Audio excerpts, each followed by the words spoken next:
Good morning guys মোৰ মানে আজি মিনি ব্লগটোৰ মানে ভইচটো অলপ বেলেগ হ'বলৈ গৈ আছে আৰু মানে কোনটো ভাল লাগে মিনি ব্লগৰ ভইচটো আৰু কোনটো দিব লাগে আপোনালোকে প্লিজ কমেণ্ট কৰি জনাব আৰু এতিয়া আমি ব্লগটো আৰম্ভ কৰোঁ। উই দোস্তি ভাল না খবৰ মানে আমি ঠান মারবা যাই আছো আর ইয়াতে কিজনে বেটারি গাড়ি লই আর মই আজি ফার্স্ট টাইম চলাইছো না মজা লাগিছে আর একদম পুরপুরকে যাই আছে মই পুরপুরকে যাই আছো আর বিহু আহিল না বিহুর কারণে পিঠা লাড়ু ঠান মারবা যাং আর আহি পালং আর মিলটো যে ঠান পানে কথা আর কিজনে আজি বেলেগ মিল দেখিলো আর দিমা দিলে উপর লেগে যায় আর এনেকে তলত আহি আর মানে কেনেকে পানে তলত দেখি আছো আর ভালে লাগিছে আর এতিয়া ঠালি দিলি নিজে নিজে হুমি যাই থাকি আর দাঙি থাকবা নালাগে পৰলৈকে উঠি যায় আৰু নিজে নিজে নামি আহে ঠালি থাকিলে হ'ল আৰু মানে ইমান আৰু কষ্ট কৰি দাঙি থাকবা নাংগে আৰু আপোনালোকে আহিব ফানবা ভাল লাগিব আৰু ইমান কষ্ট কৰিব নালাগে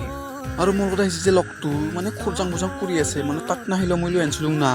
তাৰ পুৰণ বা আছে উদলা হ'লে মোক খতাৰে কালি নিব বুলি কৈ আছে আৰু মানে যাই পাম বুলি কৈ মৰাটো বুজিয়ে নাপায় এইগিলা কি ওলাইছে সুধিলো আৰু মই মানে তেল ওলাইছে বোলে মানে সৰিয়হৰ তেল